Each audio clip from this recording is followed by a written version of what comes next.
memperjuangkan aspirasi rakyat.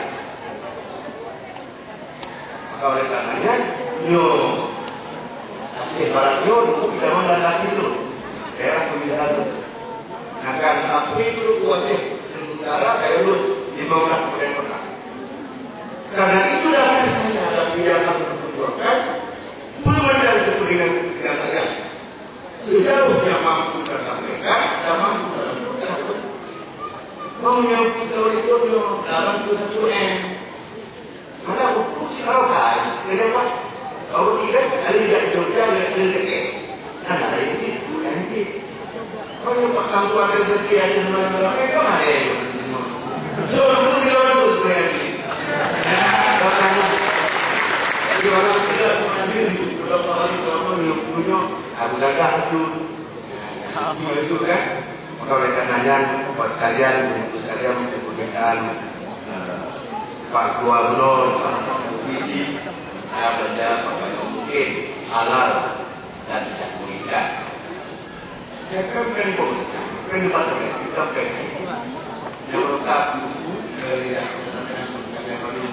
baru letak, yang pengen beli, kalau tidak menjadi awal nasional, mampu dari properti untuk dari dua yang saja buku, karena itu kan Mungkin kita kan itu dah mahu berikut juta tu.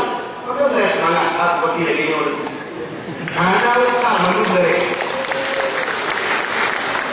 Dia itu wakil rakyat, wakil rakyat, jadi rakyat. Kalau dia bukan itu yang betul. Kalau bawah itu dari jawab dia berusaha. Mungkin tidak boleh itu. Hanya tidak awal. Oh yang tidak juga.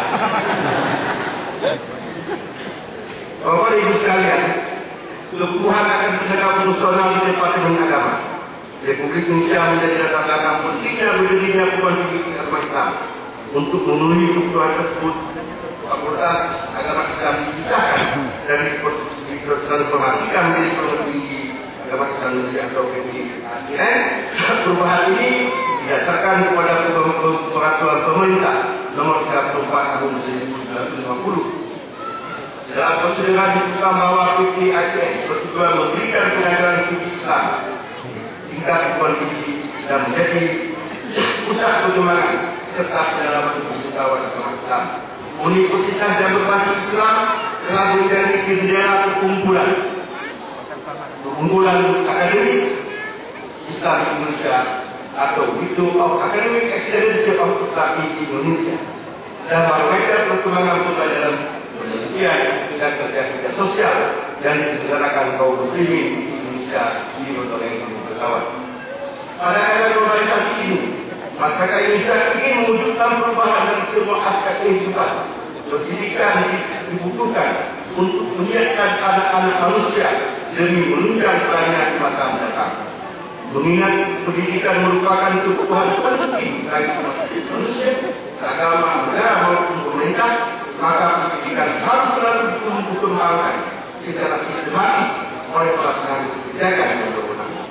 Berangkat dari kerangka ini, maka upaya pendidikan yang dilakukan oleh suatu bangsa selalu memiliki hubungan yang sangat signifikan dengan rekayasa bangsa di masa mendatang, terutama berkaitan dengan agama. Sebab pendidikan selalu dihadapkan pada perubahan masyarakat dan terbentuknya manusia yang berakhlak. Oleh karena itu, maka pendidikan harus didesain mengikuti irama perubahan masuk pendidikan Islam di perguruan tinggi Islam. Oleh karenanya perlu peran dan organisme perguruan tinggi Islam dalam studi perubahan itu masuk dalam sistem pendirian perguruan tinggi tersebut agar dapat mengimbangi dan mengikuti perkembangan zaman dan kemajuan era globalisasi sekarang agar tidak kaku pada kultur yang ada sejak.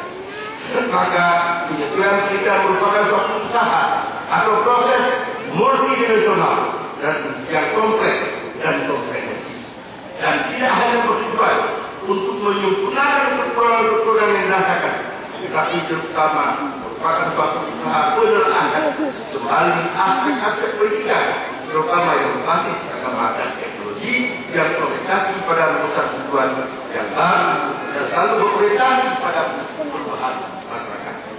Karakteristik